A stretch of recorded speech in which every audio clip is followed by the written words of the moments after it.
Welcome to this episode of Across the Bifrost, where we are going to explore the world of Marvel's mighty Thor with you today.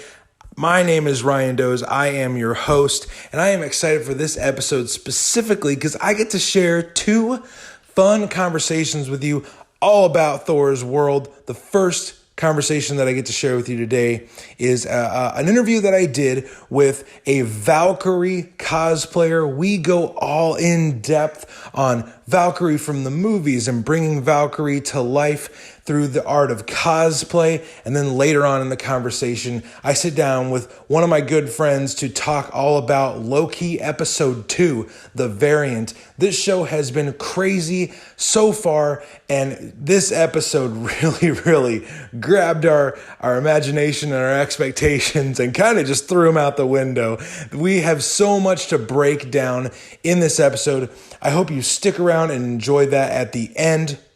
One of the ways you can help the show, this is really key, and I would love it if you would support us in this way, is by going to iTunes, subscribing to Across the Bifrost, rating us 5 stars, and then leaving a review so that more people can find the show, more people can listen, and more people can join us aboard the Rainbow Bridge as we explore Thor's world.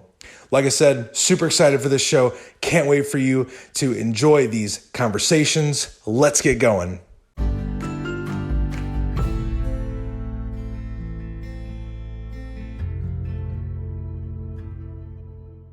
Welcome, everybody, to our interview for the week. I am super excited to have another awesome guest on the show. I have another cosplayer lined up for you to hear us talk today. She is going to introduce herself in a second, and then we're going to jump in and get rocking and rolling with our interview. So, esteemed guest, introduce yourself.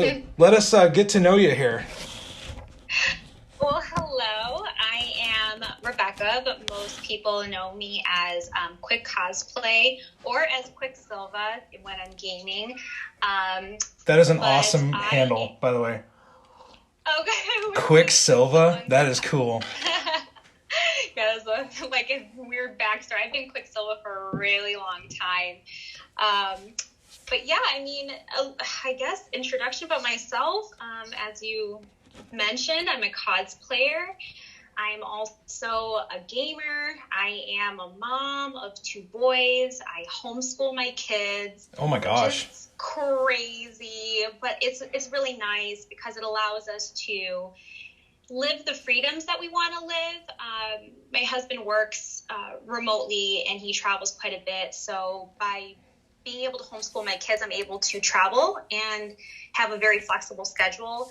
I mean, what kid doesn't want to do homeschool on the beach and then go surfing afterwards? You know what I mean? I'm just saying, I would have loved that for my childhood. This kid wants to. I mean, it's definitely hard sometimes, but it does have its benefits. Pros and cons. Yeah. So I do that full time. So I am a full-time homeschooling parent. However, I do also professionally do modeling. My boys do professional modeling as well, which is another thing that helps with our homeschooling. Yeah. Is we have auditions or commercials or ads that we have to shoot for. So being able to homeschool, we're able to take our learning on the go. So that's kind of it. I'm a lover of sugar. And I'm a lover of sugar. Lover of beaches. There's so much in there that I know we're going to circle back around to. So much, yeah. But I like to ask my guests, where in the 9 realms do you call home? I call northern suburbs of Chicago home. So, okay. I don't live in Chicago. I don't ever want to claim that. I used to live in the city, and you say you're in Chicago, you better be in Chicago. Like, that's my whole thing. So I am not. I'm in the burbs. I live there now. Okay. So north side, you're in Cubs territory then. Yeah. Honestly, I'm not really a big sports fan in general. I mean, the closest thing to sports that I watch will be soccer because I'm Brazilian. So you have to watch soccer. So like World Cup kind of stuff, like some of those games. But other than that, I've never I've been an athlete almost my whole life, but never a big fan of watching sports. Okay. So I get that. Sorry, guys. No, that's fine. I'd be really shocked if the listenership of this podcast, this Thor podcast, was like, "What do you mean, man? She's not a sports fan." That would be, I know, honestly, a weird cross section. I know, yeah. No sports for us, but lots of other fun, nerdy things that we enjoy. So you said, your life is you're a full-time mom, raising kids, modeling, that's quite a day job. You're like, I get paid for people to take pictures of me. That's it's way more nuanced than that, I'll bet, but. Yeah, I mean, let me clarify here. I'm not a supermodel or anything like that. I'm only 5'4". I'm short. You and Heidi Klum don't hang out. Yeah, it's just because when I say that, people are like, "Well, you don't look like," because people think model, they think like runway modeling or like swimsuit lingerie. I don't do that stuff. I'm what they call a lifestyle model. Okay. So I'm your mom at the store, I am your manager in an office, I am your customer shopping for a couch at the room place. Like, I am that kind of a model. So I'm your typical, average thing. So those are the kind of, Groupon, I've done those kind of things. Oh, okay. So it's like people are supposed to look at you and be like, man, if she can buy a couch, then maybe I can. Yes, I'm the friendly face you see. Oh, okay. Say, hey, guys, I shop here. You should shop too. I'm supposed to be the inviting individual. Okay. To bring people in. Well, you're an everyday hero, helping people make decisions. Yeah. Speaking of, you said your life is full of so many of these nerdy things, and I can't get over how awesome that gamer tag is. Quicksilver, that's so cool. But I came across you, so we have a mutual acquaintance. Actually, the first guest we ever had on Across the Bifrost at Becoming Thor. He did these group shots, you and he together, where he was Thor, you're cosplaying as Valkyrie, and I was just like, oh my gosh, she looks like she stepped out of a movie.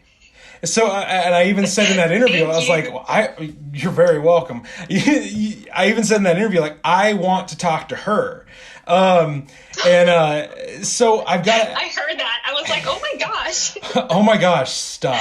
Thanks for coming, Thor. By the way, for the shout out, and I was so oh my gosh, it's so nice. He's a great guy. That is so great.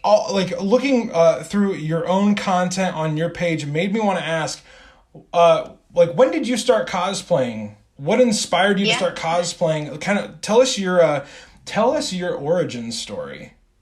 Oh, my origin story. Well, I began my journey into cosplay life back when I was a poor college student, where I was broke. We've all been there. Broke. Oh yeah, I was a big anime fan, big anime nerd back then. It was pretty much all I watched. It was back when you remember when Netflix used to still have the DVDs and you had to I would have the subscription. Yes. And I would be flipping, I had Crunchyroll, and I was just flipping through all of my animes and watching Netflix and watching them as soon as possible so I could get my next one. So I was super into my anime life back then, still really big into gaming. And I went to ASUN for the first time, the Anime Central convention. Okay. And I dressed up as Orihime. And this was back in 2007, 2008. Okay. So I did the best I could. I put together the cheapest costume that I could. I couldn't afford a wig back then, so I literally dyed my hair a horrendous orange to be Orihime from Bleach.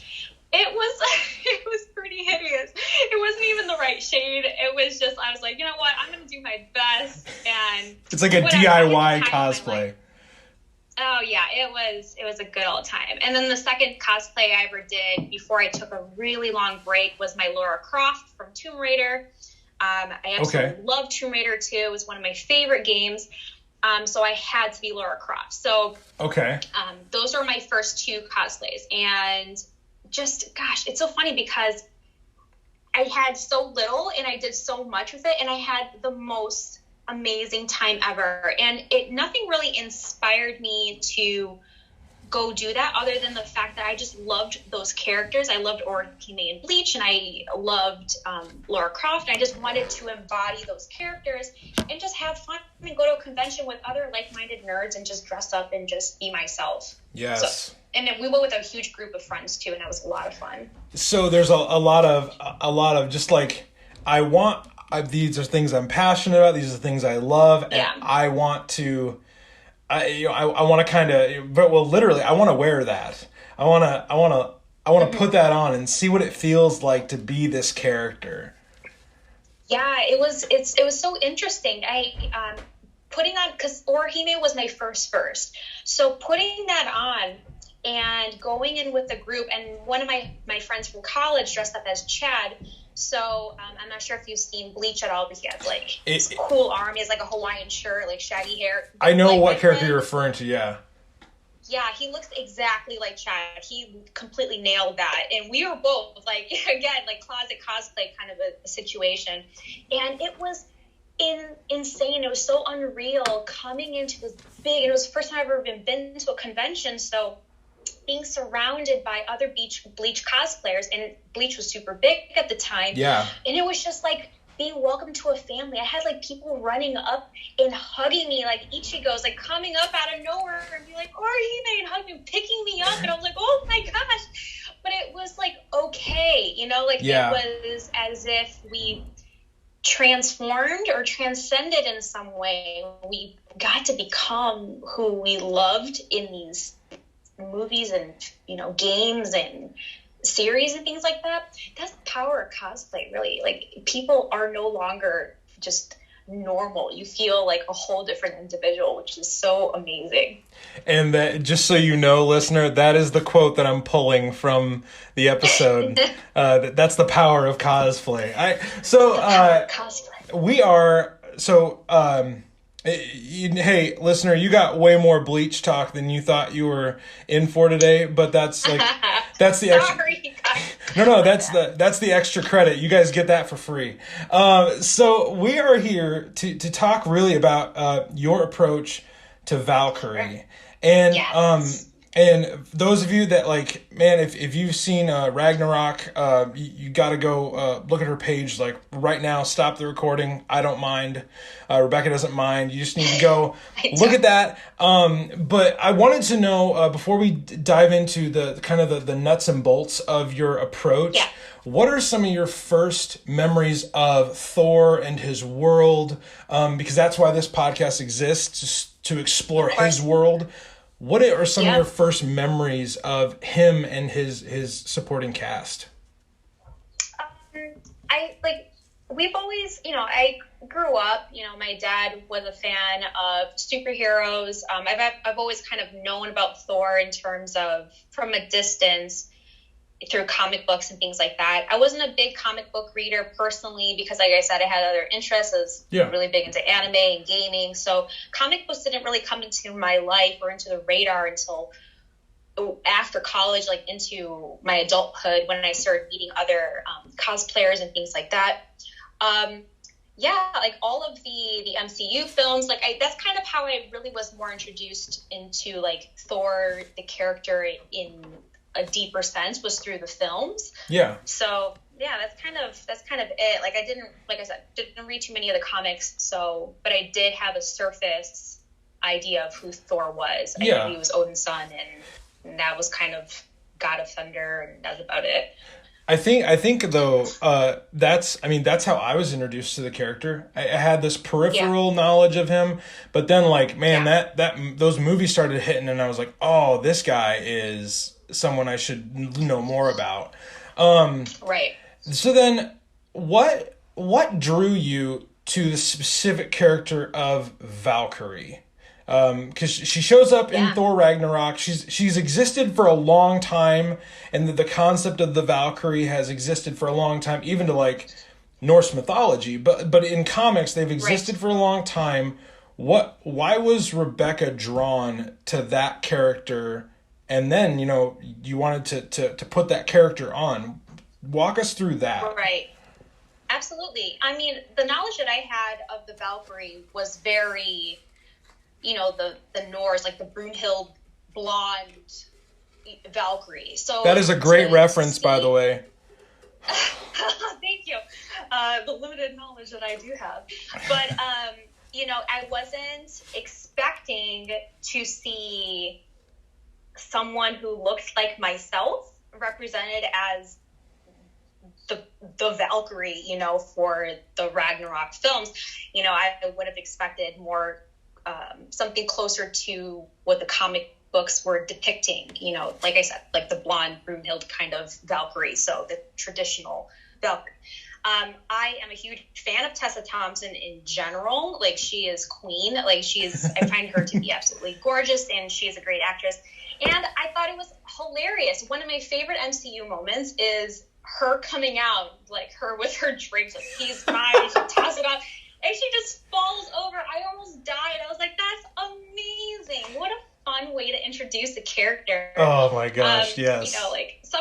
There's several of those fun introduction moments, like of different characters, and introduction to Valkyrie was awesome. And I just laughed at that, and I was like, that's totally something that I would probably do. Maybe not so intoxicated to that extent, but like completely fumble over myself while I'm trying to be badass. You know what I mean? So that kind of drew me to her. I also found her story to be very interesting and very deep. The trauma that she experienced with, against Hela, and losing all the other Valkyries as well, and her wanting to kind of just withdraw and just be like, I'm done fighting other people's battles, and you know what I mean? And I kind of resonated with that to some extent. Like, I've had some of my own issues in my life where I'm just like, I'm done. Like, I'm backing away from this. I'm leaving it alone.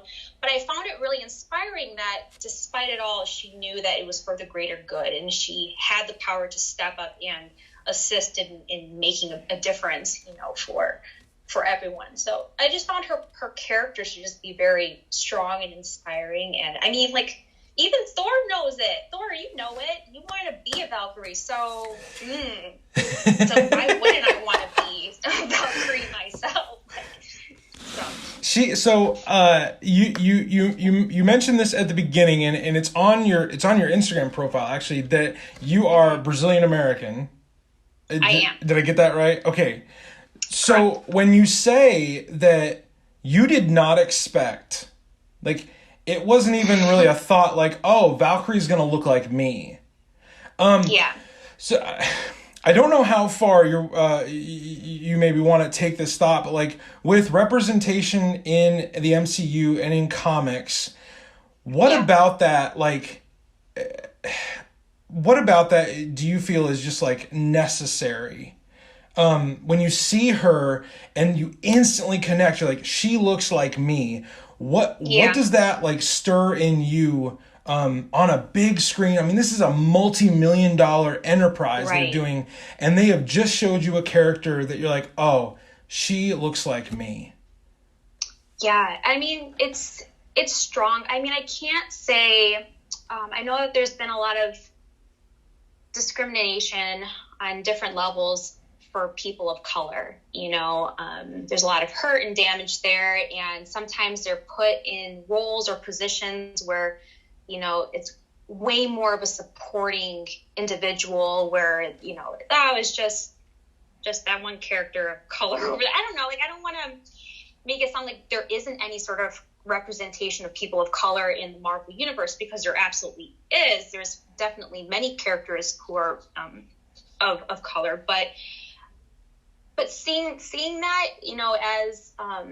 as a woman of color, it's really important to see yourself in a powerful position with role models that you can look up to, because you don't always get that, So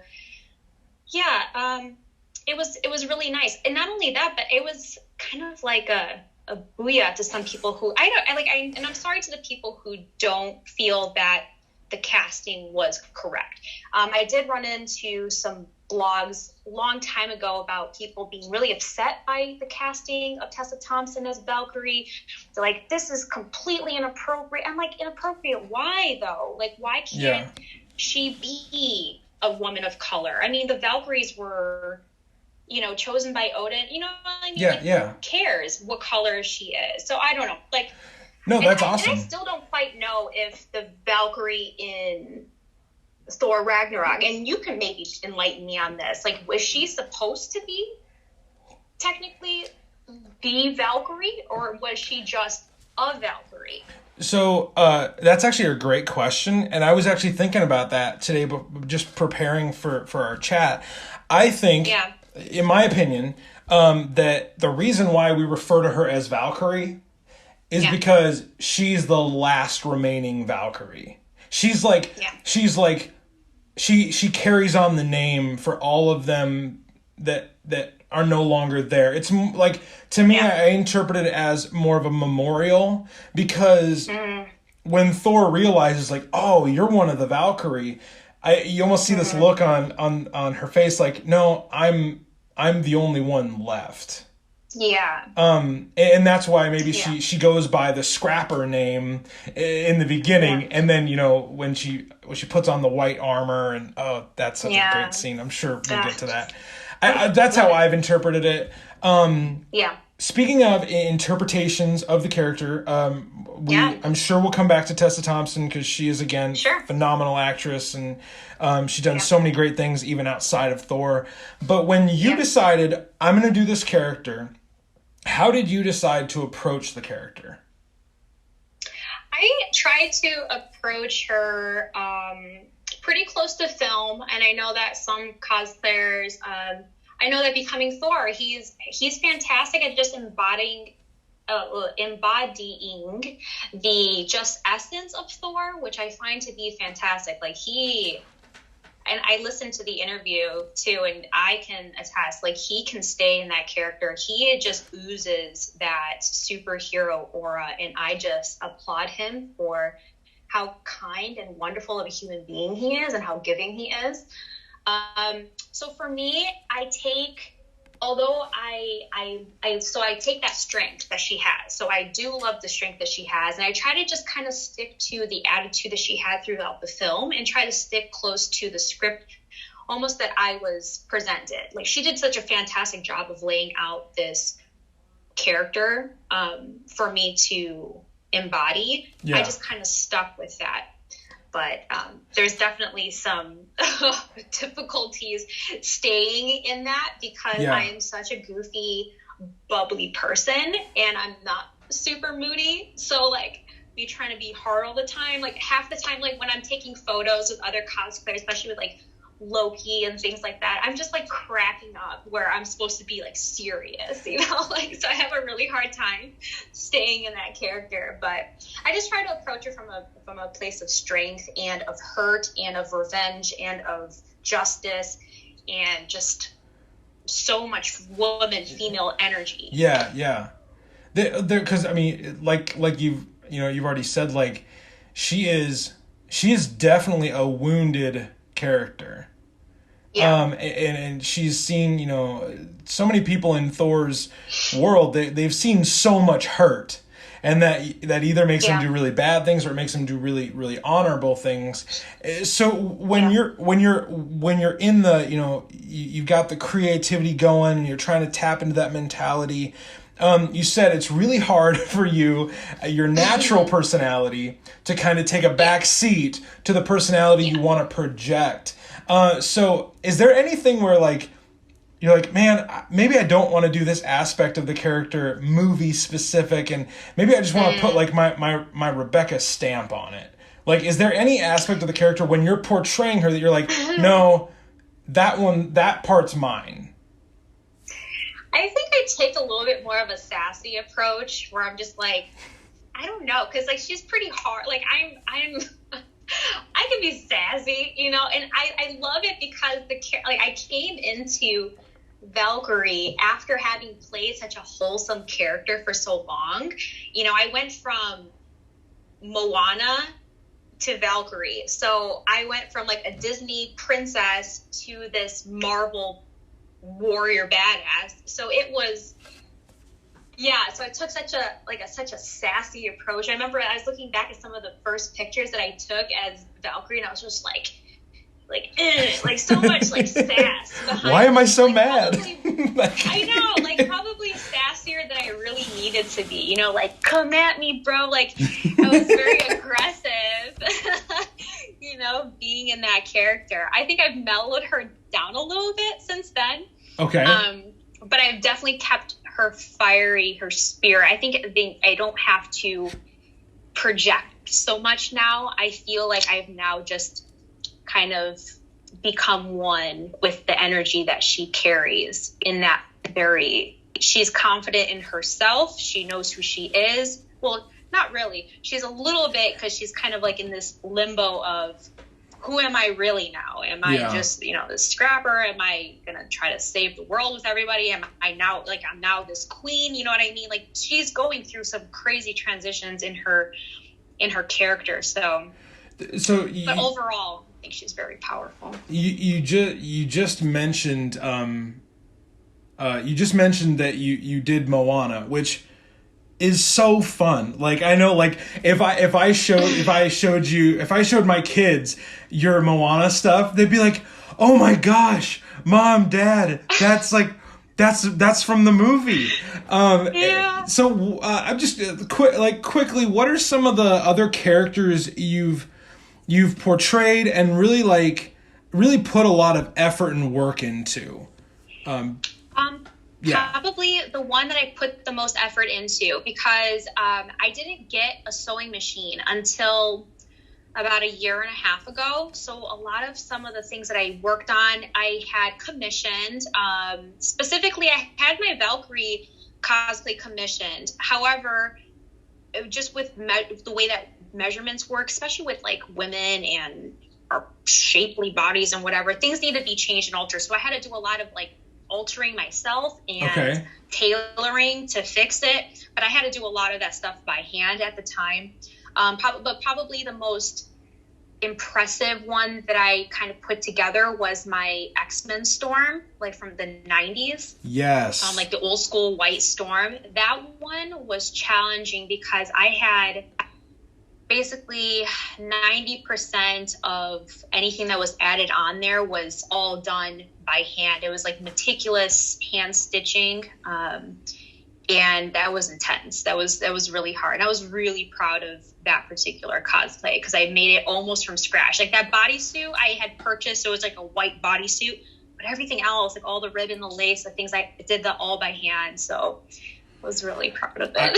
So I know, listener, I know you signed up for a Thor podcast, but I'm going to go off script for a second. I am such a fan of the 90s X-Men show. That when I saw you, it's actually your profile picture, is the Storm. And I was like, oh my gosh, she got this so right. And like, as someone who like, Storm is one of my favorite X-Men, I'm just like, that I've got to learn more. and then I found the Valkyrie stuff and I was like, okay, really just, hitting on all levels right here. The Storm, your approach to Storm was also really, a really like, step out of a comic book kind of a feel to it. When you think of the characters you've done and the characters you maybe want to do, or maybe even where you just want to take Valkyrie, because hopefully we're not done with her in the MCU. Oh no! What are kind of your hopes in cosplay, and what? Well, first of all, actually, what does cosplay mean to you? You hit on it a little bit earlier, but I would just like you maybe like boil it down for us. Like, what does it mean to Rebecca to do these characters? So I'm confident in who I am as a person. I think I was asked once, why do you do this? Like, why do you put on a mask? Even honestly, even my husband, because he's not a big dresser upper at all. Like, I can't even get him to really dress up for Halloween. Like, he's the kind of individual, if I give him like a t-shirt with, you know, like a police officer t-shirt, you know what I mean? Like, that he looks like it's a costume. He's that kind of a costume wearer. Because he's always like, I just don't get it. I'm happy being me. And it's not that I'm not happy being myself, but there's a power behind it. Like, when you put on a costume, and whether it be from comic books, movies, video games, or whatever, and because I don't typically cosplay characters that I haven't either watched or had some sort of interest in, because it's challenging. Because at least for me, when I put it on, I know, one, I'm going to be approached by fans and they want to interact with me in a certain way, and I need to know how to interact with them in that way. So I need to understand the character and their vibe and the history a little bit to some extent. But yeah, I pick up, like, I draw an energy from it. It makes me happy. It just makes me happy. It's not that I don't like who I am as an individual, but I like being able to transport myself and be someone new for a little bit, and just draw on their energy and their aura and power or whatever, you know? So that's what it is for me, being able to also make a difference from it. You know, I am part of the Cosplayers for Cause. So when I haven't done it in a while because of the pandemic, so I'm hoping to kind of get back into it, but it brings people joy. I enjoy making people happy. I am 100% that person who just buys random gifts for people just because I like to do it. And being able to put on a costume and make someone happy or smile, or I've had fans literally start tearing up and wanting to give me hugs in different costumes because they've seen their heroes in real life. That's amazing. Like, the fact that you can emotionally connect with somebody in that way just because you've taken the time or effort and stepped out of your comfort zone to put on a costume as an adult, you know, like, as, you know what I mean? Because that's difficult too. It's not necessarily always easy to put on a costume and go out in public. I'm still a normal human being. I kind of sometimes wonder what people are thinking, like, this lady's crazy. But at the same time, the benefits always kind of outweigh the discomfort or the fear that I might feel is making people happy through it as well. Yeah, no, so it's a lot. It hits on kind of, again, a lot of what these characters, yes, they are fictional, but that doesn't mean they're not real. Right. Like, we know, like, we sit here as two adults having what some people would consider maybe a childish conversation, and we both we're having this shared experience over a character we didn't create, we didn't we didn't draw, we have never written for, we've never acted as Tessa Thompson has, like, but when we see visuals, I think there's something really powerful in being able to see something that you really never thought would come to life through another person's interpretation. I love that. Is there any, speaking of like where you might want to take the character, do you have any hopes for your cosplay, or maybe like goals that you want to do with it? Yeah, I don't really, in terms of goals that I have for Valkyrie, I'm not quite sure. We'll see. You know, we have the Thor Love and Thunder coming up. Yes, we do. We're going to see her. I know, exciting, right? So we will see her, you know, come into her own, you know, new role through this.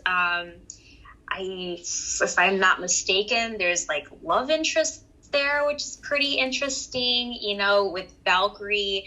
I know I read, like, I didn't go any deeper because I didn't want to spoil too much for myself. I was thinking, I heard somewhere that Jane Foster might be a crush interest for Valkyrie, which is really cool. Interesting. You know, being someone representative of, you know, the LGBTQ community, you know, that's awesome, having a superhero there and a woman of color. So it's she's like breaking some barriers that are really exciting. Yeah,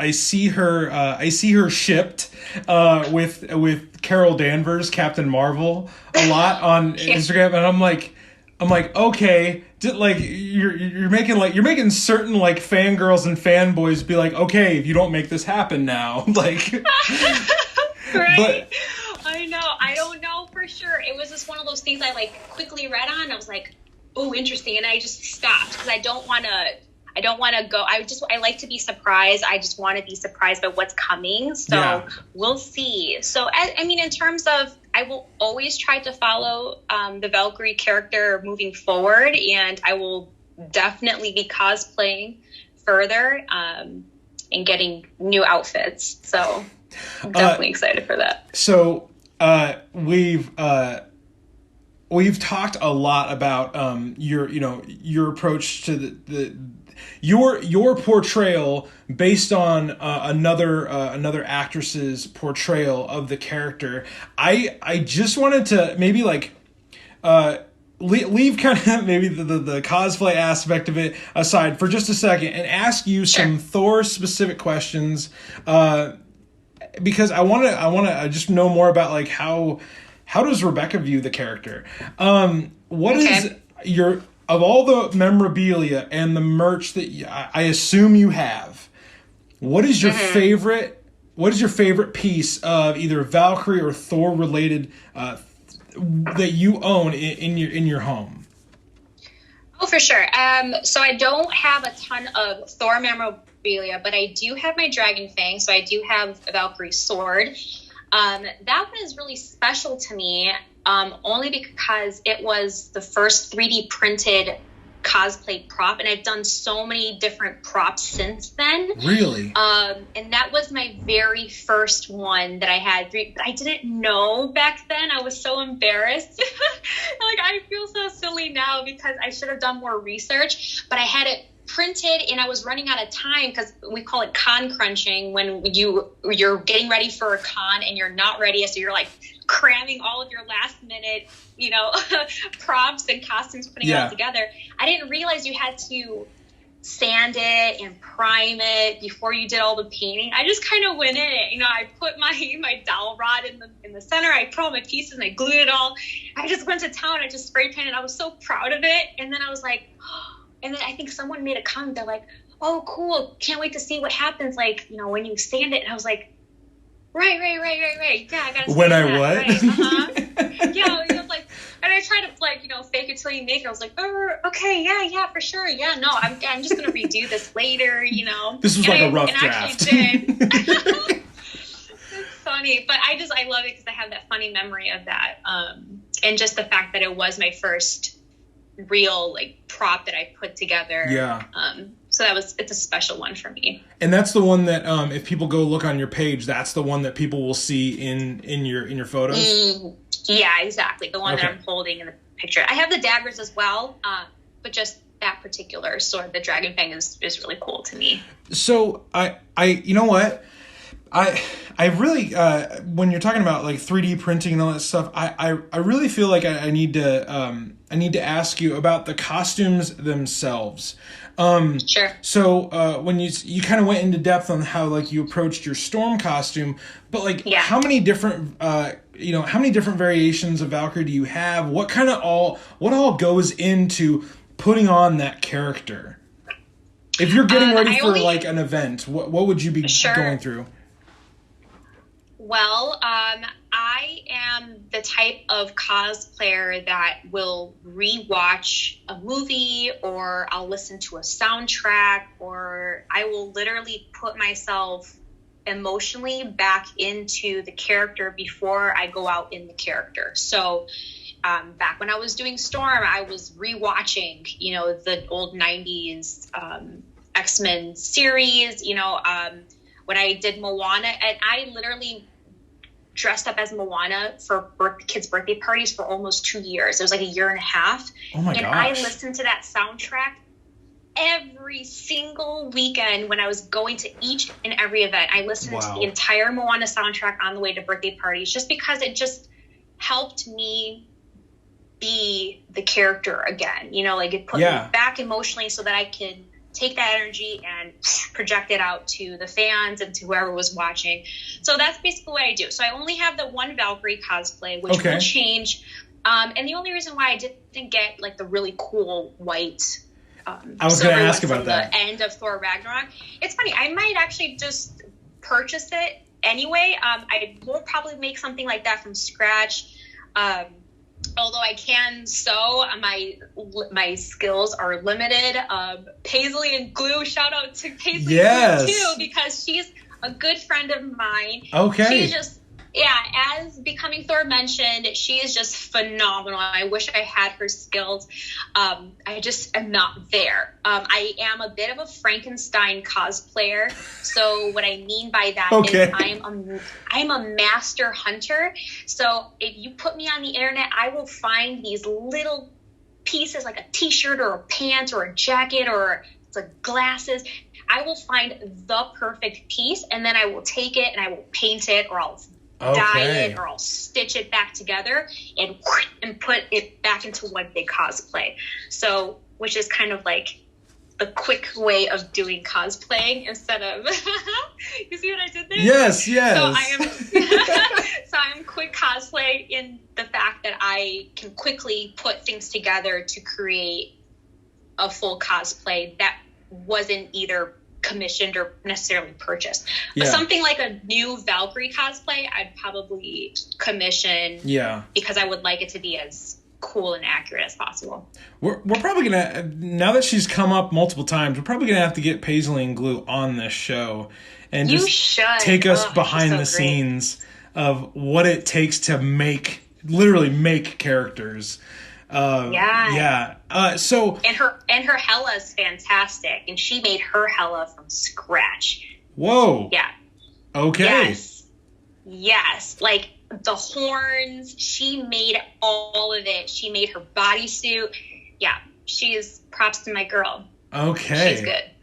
Yeah. So as we kind of wrap up here, when we've talked a lot about your approach to Tessa Thompson in her portrayal. What are some of your favorite moments of her in movies? I know you mentioned her like when she arrives on the scene. That is such a great, like, she's like comes out looking all badass, and then she just falls over, and they're like just falls over. They're like they've got the soldiers, their attention is on her. She falls over, and then they just go back to what they're doing. But like what are some love that. What are some of your favorite moments of her, or maybe your favorite moment of her in the movies? I think my favorite moment would be that entrance. That entrance was so classic to me. It was, like I said, I laughed my butt off. I thought it was so great that they would put a humorous twist on someone who was going to become so powerful later. I mean, there were several of the Marvel films that were just plain hilarious, but serious and deep at the same time. And I really appreciate that about a lot of the MCU films. But I think, what are some other of my favorite moments? I think her kind of stepping out and in her battle armor, teaming up with Thor at the end against Hela was really awesome. The moment where she is standing on top of the mountain, or on like that over the, I'm talking the cliff, with Thor, and he's talking about how she's going to take over, and she's talking about how she's going to there's going to be changes around here. Like, that's deep. Like, bring that whip, girl. Like, absolutely. Those are also great moments for me. But she's just fantastic in general. Just so cool, collected, and I wish people could see your face right now because you got all like starry-eyed. So Rebecca, as we wrap up here, I want to give you an opportunity just to plug your own stuff, maybe other things that you're involved with, some of your groups. Just take it away as we close out this interview. Sure. So again, you can find me at Quick Cosplay, and it's Quik Cosplay. So there's no C in there. It's a big mistake. No, no. It's kind of like the Quicksilver brand. So Yes. like Quicksilva, because that was my maiden last name, Quicksilver. Oh, So then I okay. took it and turned it into Quick Cosplay. So you can find me on Twitter, on Instagram, on Facebook, and I am part of Costumers for Our Cause, as well as Over 30 Cosplay. All great groups, wonderful people who participate. So if you're interested in cosplaying, I do have to say, don't be afraid. Step out of your comfort zone. Just take a chance. You'll be surprised at how welcoming and how encouraging people will be that you took that step. So just have fun. Don't be scared, and come join me in the cosplay world. Well, thank you, Rebecca. I really appreciate you spending time with us today. Everybody go follow all of those accounts, all of those groups, and you will be definitely inspired. You will have a lot of fun just looking at how she approaches all these characters. So, Rebecca, we will see you down the road. Thank you so much for having me. Bye, guys.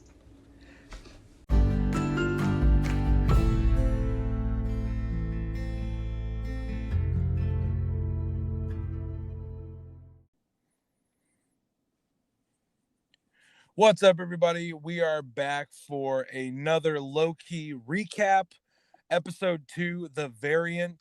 We are gonna dig into this episode. We're gonna get some quick reactions and thoughts to it, so that you can just see what we're thinking about, how far Loki has come so far. I brought on my good friend Eric Fisher to discuss this episode. So he's gonna jump in here in just a minute. I just wanted you guys to know, Across the Bifrost came from Eric. That was his idea. So you have Eric to thank for the great name of this podcast. But Eric, it's good to have you on the podcast, man. Hey, buddy. Thanks for having me. Yeah, no problem. So this episode, our second episode in this series, The Variant, I just want to know, what were some of your main big takeaways from this episode that we saw just a matter of days ago? I really liked this episode. I was a little trepidatious going into the first episode. It was a little slow to start for me. I didn't recall a whole lot about the TVA and the timekeepers and that stuff from the comics. Yeah, I don't think that was really a storyline that I followed real closely. Okay. But the second episode definitely got things going. It started a little slow as well, but it seemed like it picked up a lot faster, and you really got a feel for which direction the story was going. And way more action this time around, I think, too. Yeah, we started off with an action scene in Oshkosh, Wisconsin, of all places. at a Renaissance fair, no less. Yeah, it's like, okay, sure, I trust it. Let's keep going. And I mean, yeah, right away we get to see who we find out, the signature bad guy jumping a bunch of other TVA personnel, but this time taking one of them prisoner. I thought that was a cool little toss in right off the top, just to grab our attention. What were some of your highlights of this episode? I feel like we got so much in this episode. It was really packed with a lot of information and a lot of detective work, but I'm just wondering, what are some of your main takeaways from this second episode? Yeah, like you said, there was a lot in this episode. There was stuff, in this episode that kind of called back to the first episode, that reminded me of things that I kind of caught in passing in the first episode and didn't really think anything of. And then that comic brain of mine kicked in and was like, "Hey, you know that name?" They said that in the first, and that's from the comics, like the kind of the judge from Renslayer, Yes, yep. from the first one. She's got comic ties to Kang the Yes, Conqueror, And all of the multiverse stuff and the timeline stuff kind of in the comic books, it kind of all ties back to Kang and his escapades and his adventures, um, Yeah. which I is feel. Oh, go ahead, man. no, I was just it was just a really interesting thing that, like I said, in the first episode, I didn't even it wasn't even something that I latched onto right away. Yeah, I speaking of Kang, I had this prediction in our preview that Kang is either closely tied to or he is one of the timekeepers. Right, and I was thinking the same thing when I saw their faces, and when when Loki described them as magic space lizards, or Yeah, yeah. however he described them. Uh, yeah, I was thinking the same thing because there's three of them, and uh, the statues have that. If Kang was going to be uh, placed in a live action Marvel movie, what would he look like? And it'd probably be like one of those guys. Yeah, and maybe this is too much of a deep dive, but like there is this concept in comics, the Council of Kangs, that through the multiverses that Kang can look different ways and he can appear almost like a variant of himself. So I think maybe they could even tweak his look a little bit for the Hmm. show, but we didn't see Kang in this episode. He was not confirmed in this episode.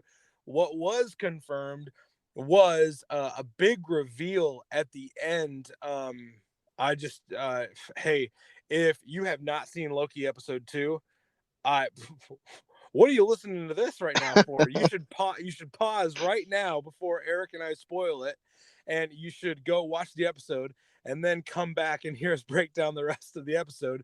But at the end, we get this big reveal that the variant of Loki that they're chasing down is a female version of we believe to be a female version of Loki.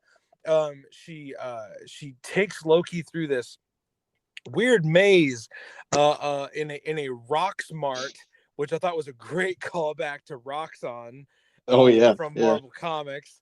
That made me happy. But we see this big reveal at the end. I wanted to get your takeaway of the mystery that we get in the first episode already being revealed in the second episode. Yeah, so and that's the thing too is I I was wondering, she's got the broken horn on her circlet, which Yeah, which yeah. is that big callback to the Lady Loki, for Yes. for lack of a better terminology, from the comics. But she's also blonde, which Loki's female persona in the comics had black hair like he does Yes. in Yep. in his male form. Uh, so that kind of threw me. And when okay, so I'm kind of an Easter egg hunter, right? So even in the shows that I don't care for, I try to pick out the little things here and there, like Yeah, yeah. all the old Netflix series and that. But if I don't know if you caught this at the end, but in the credits, she's credited as Sylvie. Oh, Her I did character not catch that. her character is credited as Sylvie, who is that's the alias for Enchantress, and Enchantress is kind of tied back to Yes. Loki in a way. Um, Yes. and I'm wondering if maybe they're going the way of, yes, she is a variant of Loki, but she's also this Sylvie slash Enchantress. Um, That's and interesting. the thing that kind of cemented that for me too was, Loki. She has the ability to just kind of do the Scarlet Witch thing where she can touch somebody and kind of take over their mind. Which And was very cool in the episode. right, yeah, yeah, the cool green power. And I don't think Loki like inherently has that ability. I think he has to have some kind of tool like the stone, the Mind Stone. Um, Yeah. in order to do that. But it's all it's all speculation at this point. But Exactly. Yeah. I did think in the credits when I saw it, her name, and I think it was one of the the foreign credits they run through the different language credits, and on one of those it said Sylvie, and I was like, oh, that's interesting. I'm a big fan of Amora the Enchantress Hmm. from the comics. I I actually just recently bought an Amora cover of an old Thor comic, and I was like, "Why'd you buy this one?" It's like, it's got Amora the Enchantress in it, and it's like just went over the person's head, and I'm like, "Just you wait." Loki, the Loki TV show will prove to you why you should care about this character. I was like that psyched for the possibility of it. And Right. I mean, sounds like from what you're saying, like we might be headed down that road where the Enchantress shows up and we get to see her own kind of her own spin on mischief and trickery, because she's also known for the same type of power set that Loki has. It's very deceptive and Right. very she's very conniving. So that would be a really cool way to introduce her. Um with the one of the main themes of the episode was that the the person that is tracking down the TVA is hiding in these catastrophes, these moments of mass destruction. When Loki is looking into all that, and he's doing his best like Sherlock Holmes impression. What were you tracking with that? Like, Eric, was that making sense to you? Because it took me a little bit to make sense of all that, but I loved how they pieced that together. I just wanted to Yeah. see your Yeah. thoughts on that. Yeah, it took me a couple of seconds too as he was going through the paperwork. That was kind of one of my favorite scenes of this episode, actually, is when he's doing his research and he's kind of there's a lot, just like in the first episode, there's a lot in the second episode where you have to kind of see behind Loki's eyes as he realizes kind of the havoc that he's wreaked or that he will wreak in the future, Yeah. as the variant that he isn't. Yeah, Um, yeah, yeah, yeah. with the the paper that he saw where it talks about the planetary destruction of Asgard, Oh my and he gosh.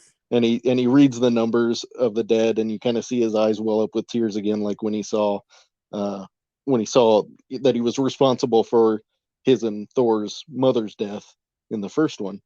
Yeah. um but yeah, I liked that too, because that was kind of one of those things where as he's reading through those things, I'm reading as fast as I can on Oh my screen gosh. Right? to try to pin down anything that might jump out on those papers. Because One of the they don't show us anything on accident.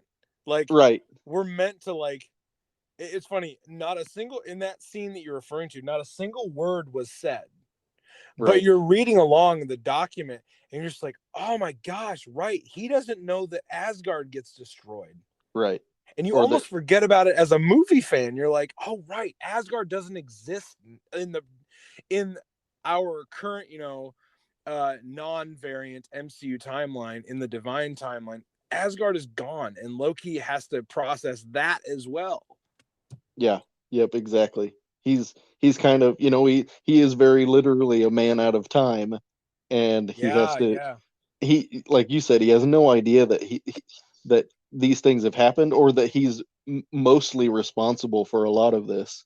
um he has to kind of come to terms with that without being that Loki, which is, it's kind of a crazy concept. I mean, the whole TVA thing to me is really crazy.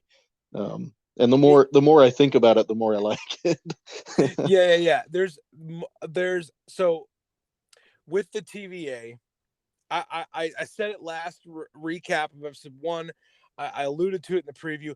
I think we're gonna get a point in this series where um, the TVA is revealed to not be up to such honorable goals, Yeah, I and think you're right. I don't think it's like Renslayer's fault. I don't think it's the Hunter's fault, or even Mobius's fault. I think the timekeepers are using the TVA to protect this timeline because it's the timeline that keeps them in power. Yeah, That's my theory. It's not entirely original with me, but I've really fallen in love with that the timekeepers are using the TVA to basically stay on top. yeah, But and I kind of wonder, are the timekeepers even real? Are they still alive? You know, do they still oh exist in the way that they did in that really cool animated short that they showed? I yes, I don't know about you, but I would kill for a Marvel animated series in that animation style. yes. If we can get like a Marvel superhero version of like the Jetsons, that would be amazing. I really liked the comic style that they showed the timekeepers when they were talking about the original multiverse and how they thread it back together. Um, It felt very like 1960s Marvel Jack Kirby art yeah, exactly. style. Silver Surfer, yeah. Oh yeah, Cosmic, yeah. yeah. Silver Surfer Um, vibes. I Yep. I like your theory, and I'm on board with it up to a point. I think Okay. I I think Renslayer. Here's my take on it. I think Renslayer might be one of the big bads as far as the TVA goes. I think she's Okay. I think What she's makes you say hiding. that? Well, I know she's hiding at least one thing, right? She told when Mobius is in her office, she tells him, you're not the only field agent or the only analyst that works for me." And he says, "Oh, do you have another analyst on the side?" And I think she does, and Yeah. I think it may very well be a variant of Mobius. Whoa. Okay. I I'm down with that. that's that's just because he's kind of in the comics. I know he's kind of like the Agent Smith of the Yeah. Yep. TVA, where there are different iterations of himself, but he kind of plays judge, jury, and executioner in that comic realm, whereas Renslayer is kind of the judge in this piece. So it makes me think that maybe she's hiding things, not just from Mobius, but from everybody in the TVA. Like maybe she knows that the timekeepers aren't around anymore, or maybe they I don't know. Maybe they're just not in the game in the same way that they were before. And I'm Yeah. just Okay. curious. It's kind of like the man behind the curtain kind of thing. It's Yeah, that exactly. The Wizard of Oz. Yeah, exactly, exactly. yeah. And then you pull back the curtain, you're like, oh, what we thought was back here is not back here. Yeah, Um, exactly. so so we just kind of dug into already my last parting question is what do you hope we see moving forward, because we know at the end of episode 2 Loki jumps into the same like astral dimensional doorway that for all intents and purposes we'll just call her from now Lady Loki. She jumps in, he goes after her, or is at least intrigued by following her. What do you see happening as we wrap up this recap? I think from my perspective, Loki is a very curious character by nature, not just mischievous but very curious. And I think his primary objective of following her through that door was maybe not to betray the TVA directly or Mobius directly, Yeah. but more to say, "Hey, I need to know what she's doing, because if she is a variant of me, I need to know why she is who she is, and she's not just Loki." Um, and I think he has a grasp of what she's capable of, and he might realize that she might be more powerful than he is, or more than he's willing to give her credit for. Um, Yeah. and from the trailers, this is just the tip of the iceberg. We're going to Oh see yeah. Loki in all these different roles. Um, and one of the things that I'm very curious about is, how, not only how is he going to avoid the TVA jumping through these doors, but also how is he going to avoid the wrath of his brother? Is that going to come into play?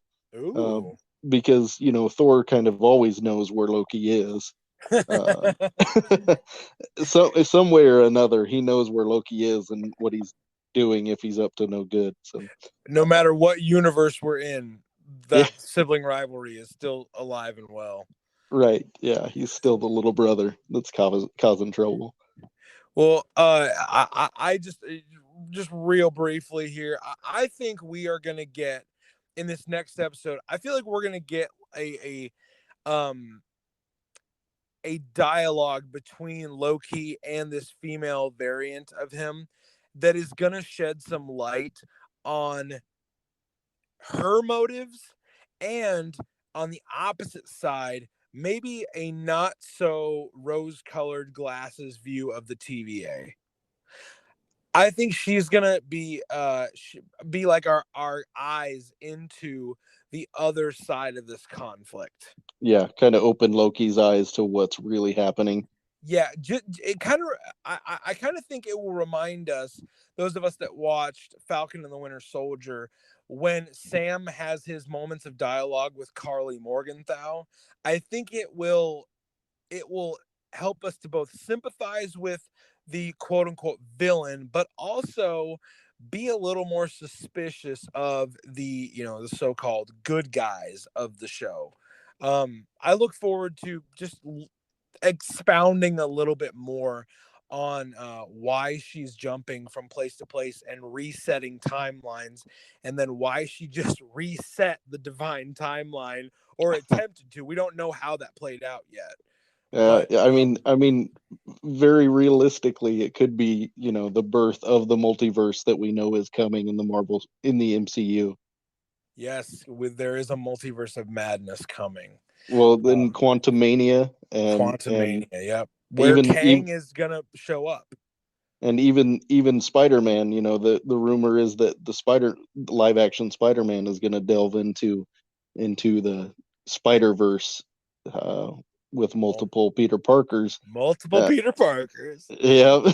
So I But mean, there's no telling what's going to come from this. If this is the seed that starts the forest, that's going to be a really cool tie-in to the MCU, or tie back to the MCU.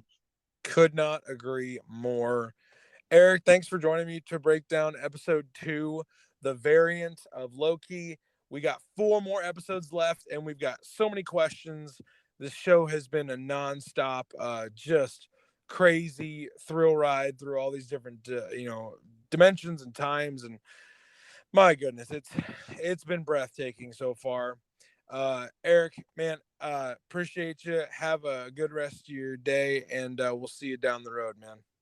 Sounds good. I'll talk to you soon.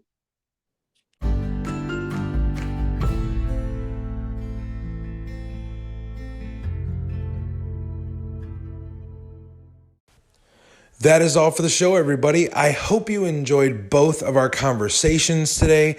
I want to thank Rebecca for stopping by. Don't forget to go follow her at Quick Cosplay. Follow her.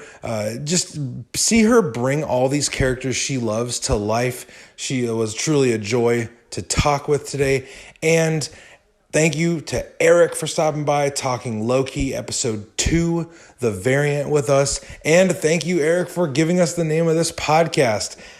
He is such a good friend, and he's given me a lot of good ideas through the last few years. So I just want to thank him. He is really the genesis of the name of this show. So everybody, as always, go follow us on social media at Across the Bifrost on Instagram, at Across Bifrost on Twitter. Reach out to us there. Tell us maybe some of the things you love about Valkyrie, some of the things you're loving about Loki so far. We're almost halfway through the show. So be sure to reach out to us on those platforms. Talk with us. We would love that. Don't forget, we drop brand new episodes of our Throwback Thursday series. Every Thursday, we go back into the history of Thor. We read some comics and we learn some more about the character. This Thursday, we have another special guest coming back to read some Thor comics with us. We'll cover 3 issues of Journey into Mystery. So we look forward to doing that with you on Thursday as part of this series. We look forward to that next time that you join us aboard the Rainbow Bridge, listener. Have a great rest of your day, and remember, stay worthy.